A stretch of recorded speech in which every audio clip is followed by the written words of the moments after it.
Bonjour ma douce amie. La prière, comme tu le dis si bien, élève l'âme, vous rapproche du Père, notre Sauveur et notre Créateur à tous, et vous éloigne de la lourdeur et de la brutalité de votre monde. Celui qui prie, comme toi qui sais le faire avec foi et émotion, se place dans une auréole de lumière et d'énergie qui le porte, le réconforte et le rend invulnérable. Je veux parler de la prière faite avec le cœur et non machinalement. Sandalphon, comment prier? Pourquoi prier? Quand prier? Où prier? Quelle est l'efficacité d'une prière?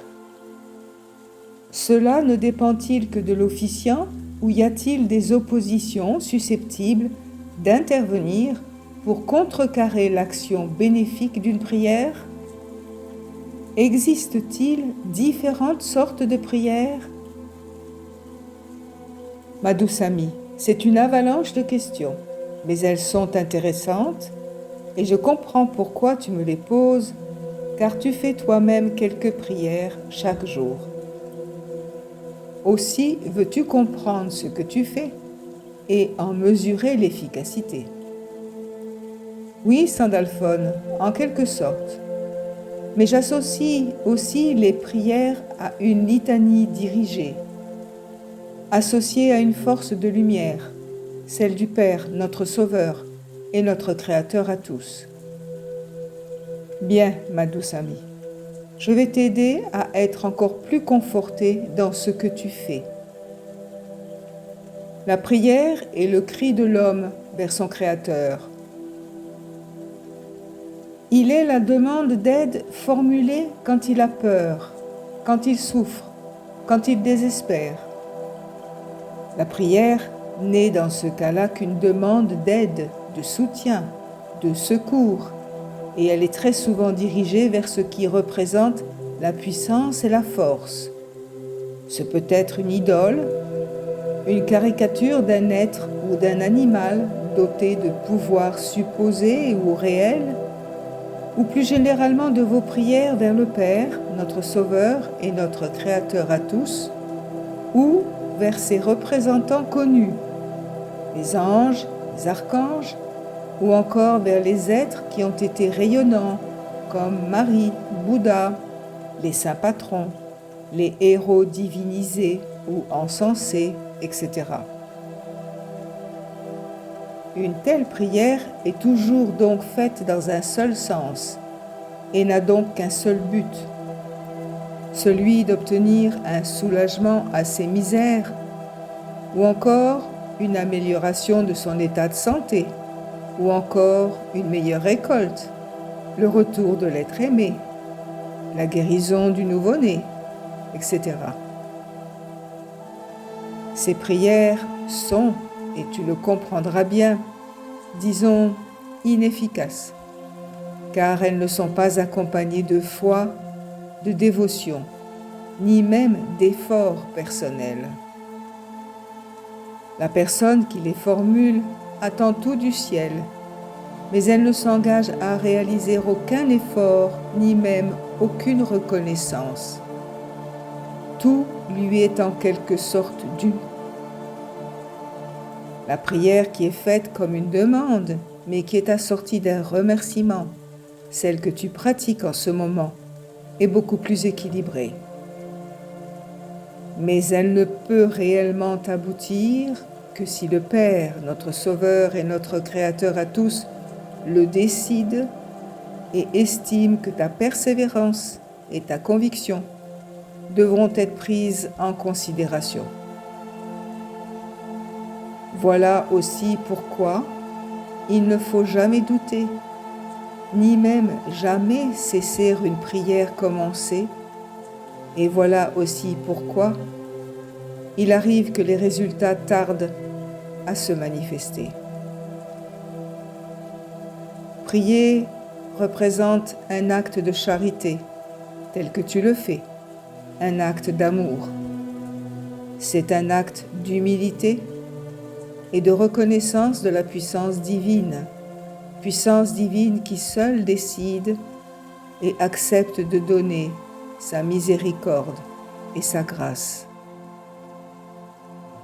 Les prières peuvent être faites n'importe où, n'importe quand, toujours face à l'Est. Pour terminer, la prière est aussi une façon d'honorer le Père, de se rapprocher de ses énergies et de les appeler sur la terre.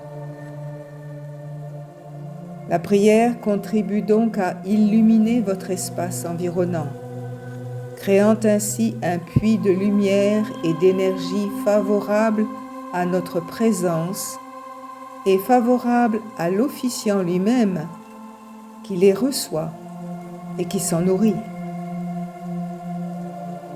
La prière devrait être beaucoup plus pratiquée, comprise et apprise aux tout jeunes enfants afin de les préparer au recueillement, au silence intérieur et à l'ouverture de leur cœur de cristal et d'amour divin.